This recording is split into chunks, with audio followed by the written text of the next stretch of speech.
Salam Nusantara bagi kita semua. Selamat datang kembali di channel Ray Anastik. Yahya Sinwar telah modar. Sungguh di luar dugaan. Warga Konoha banyak yang berduka. Agama mayoritas di Konoha sangat terpukul dan ternyuh gitu. Kok bisa? Kok bisa seorang yang dibangga-banggakan seperti Yahya Sinwar ini modar seperti itu? Dan menurut saya yang paling terpukul itu adalah Ratu Kutuk. Siapa Ratu Kutuk? Bu Retno, Menteri Luar Negeri kita yang selalu mengurusi satu negara saja. Mungkin Ratu Kutuk ini sangat terpukul kali ya. Ya turut berduka cita ya buat Bu Retno atau Ratu Kutuk ya. Turut berduka cita yang sedalam-dalamnya. Ketika saya mendengar jagoan Ratu Kutuk ini meninggoy, saya jadi berpikir ya, kenapa ya agama mayoritas di Konoha ini terpuruk terbelakang gitu di semua bidang gitu. Agama mayoritas di Konoha itu kan terpuruk ya di semua bidang, ekonomi, teknologi dan lain sebagainya. Kalau misalnya kita bisa ahli dalam teknologi gitu, menguasai teknologi, agama mayoritas di Konoha menguasai teknologi misalnya, bisa aja kita menolong Yahya Sinwar ini kan dengan apa? Dengan pesawat-pesawat yang sangat canggih gitu, dengan alat-alat yang sangat canggih gitu. Bisa aja kita membantunya kan dan mengalahkan sang penjajah itu,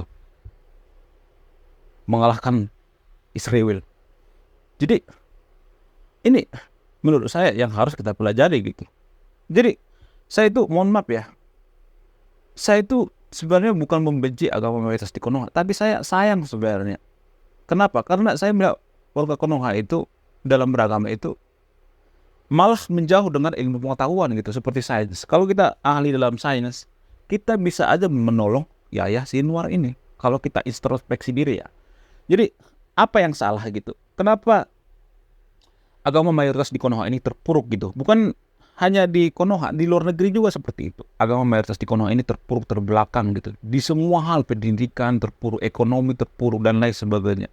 Terutama teknologi ya atau sains. Bisa aja kalau teknologi canggih itu seperti teknologi penjajah itu, bisa aja kita melawan mereka, memukul balik mereka kan dengan teknologi-teknologi kita yang super canggih itu. Jadi sebenarnya saya di sini untuk mengajak berpikir yang atau introspeksi diri agama mayoritas di Konoha ya. Tapi sebelum saya jelaskan apa alasannya kenapa kita terpuruk terbelakang gitu, sebelum saya jelaskan, di antara sahabat yang nonton video ini yang berpikiran sempit gitu, yang biasanya berpikir, oh tahu apa kamu tentang agama, ngaji dulu sana, sok tahu lu. Jadi orang-orang seperti ini adalah orang-orang yang berpikir sempit dan tidak bisa ketolong lagi gitu. Jadi di antara sahabat yang nonton video ini yang berpikiran sempit, mohon skip video ini karena di video ini saya akan ngomongin hal yang sangat sensitif dan tidak enak didengar. Ada beberapa alasan kenapa agama mayoritas di Konoha itu terpuruk, terbelakang di semua hal. Salah satu alasan yang paling masuk akal misalnya, karena pemuka-pemuka agama mayoritas di Konoha itu, agama mayoritas di Konoha itu, pemuka-pemuka agamanya itu, mereka lebih mengurusi masalah selangkangan gitu.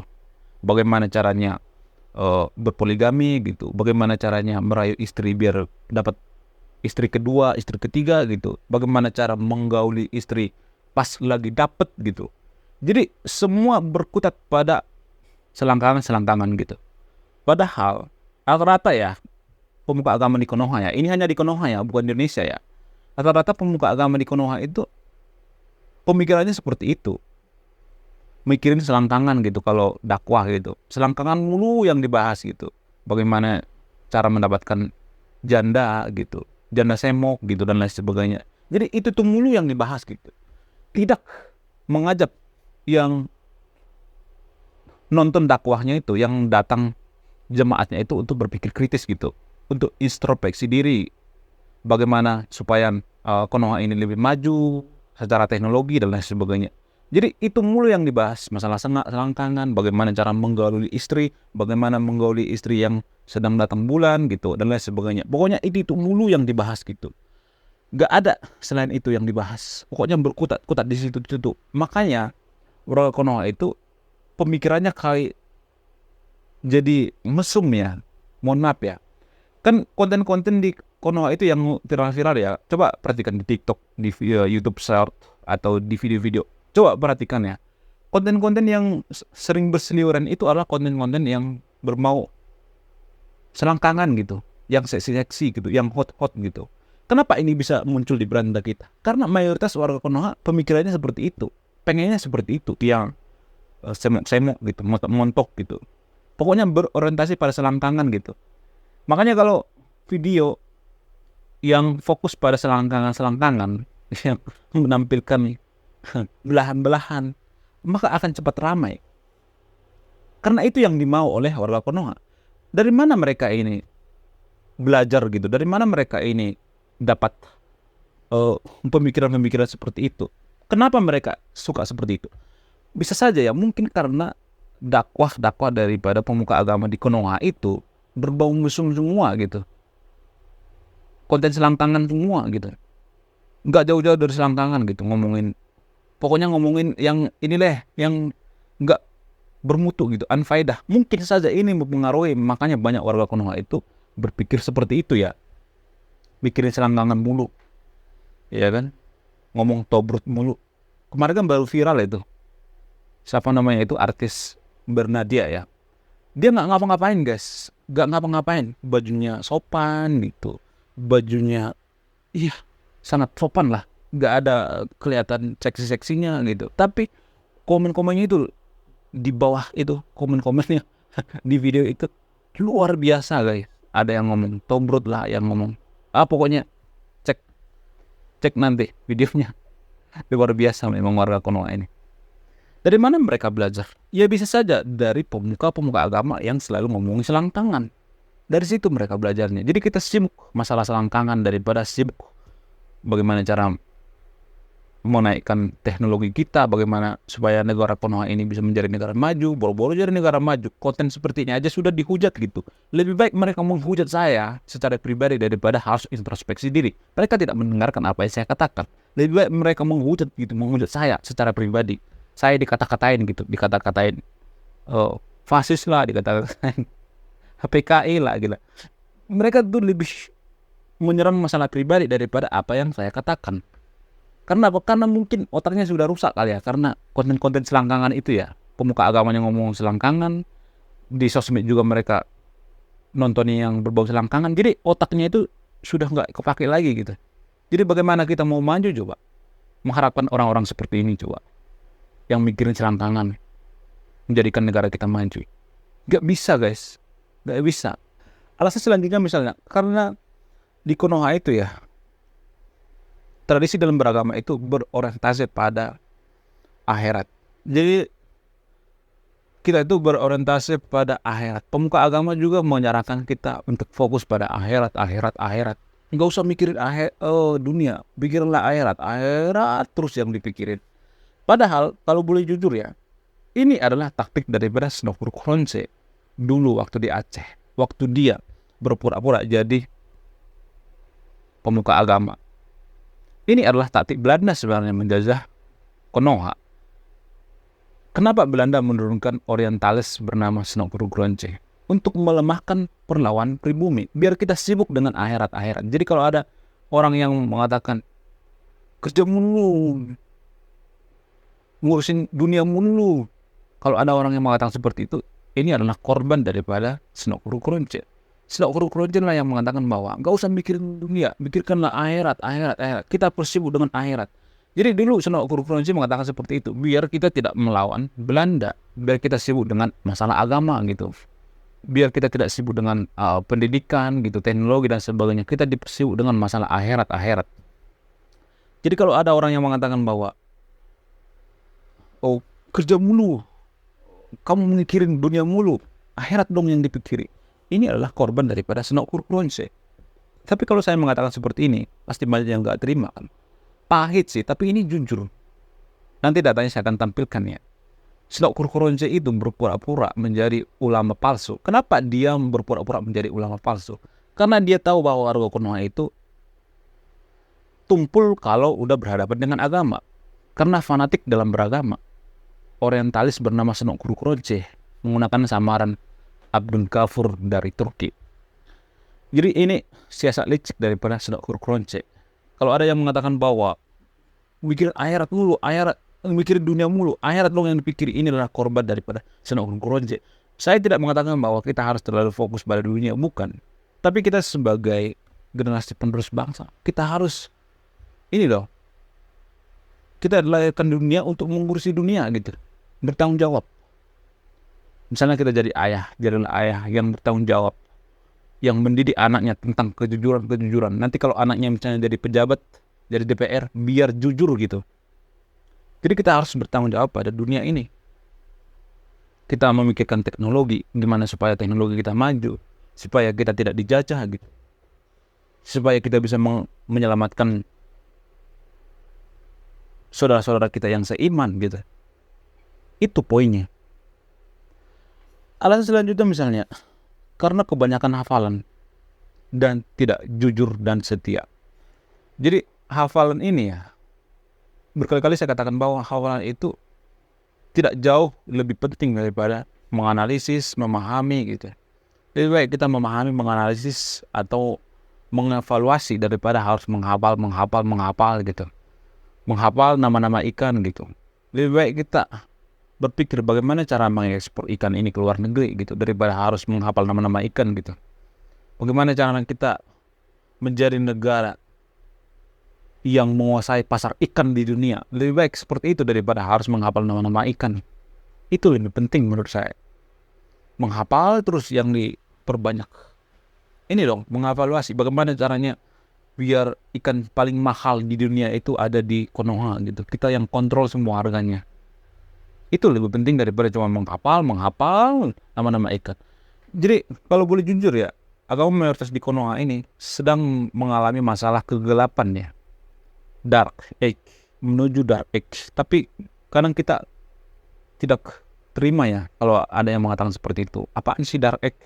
Orang kita hidup normal-normal aja. Ya normal-normal aja dibandingkan negara maju. Kita tuh jauh tertinggal gitu. Selain itu, tradisi dalam beragama di Konoha itu menyalahkan orang lain. Selalu menyalahkan orang lain. Misalnya nih, kita terpuruk gitu. Teknologi kita terpuruk. Pasti kita menyalahkan, oh ini karena Mama Rika, oh ini karena Zionis, oh ini karena global, oh ini bukan salah saya, ini salah semua orang, oh ini bukan salah saya nggak salah. Jadi orang yang seperti ini sampai kiamat pun tidak akan pernah bisa maju. Bagaimana mau maju coba? Nggak ada introspeksi diri. Alasan selanjutnya misalnya mengharamkan filsafat. Filsafat itu ya, filsafatlah yang menyelamatkan Eropa dari kegelapan atau Dark Age. Tapi kalau di Konoha saya melihat filsafat itu diharamkan. Jangan belajar filsafat lah, nanti kamu sesat, jadi ateis, jadi agnostik gitu. Padahal filsafatlah yang menyelamatkan orang-orang itu dari zaman kegelapan. Filsafat itu mengajar kita lebih banyak berpikir daripada berdoa. Tapi agama mengajarkan kita lebih banyak berdoa daripada berpikir. Jadi agamis berpikir bahwa dengan banyak-banyak berdoa itu bisa menyelesaikan masalah. Tapi kaum filsafat, kaum agnostik itu bagian dari filsafat juga sebenarnya. Kaum filsafat berpikir bahwa dengan berpikir itu jauh lebih banyak menyelesaikan masalah daripada hanya berdoa, tapi kelakuan macam setan. Selain itu, a priori ini ya di Konoha sangat sering sekali ya, terutama pemuka-pemuka agamanya. Kalau misalnya kita ngambil data dari Barat ya, ngapa sih kau mau ngambil data dari Barat? Jadi seakan-akan Barat itu semuanya bohong gitu. Ya kalau datanya jujur, kenapa? Jadi kalau misalnya kita bahas masalah agama, kita harus ngambil datanya dari Arab gitu, dari Mesir gitu. Nggak boleh ngambil dari Barat gitu. Lucu ya. Sama juga kalau misalnya kita mau bahas agama Kristen misalnya. Nah, kita ngambil dari Barat terus kita ngambil dari Arab juga dong, dari Mesir juga. Itu sama kan, banyak kok.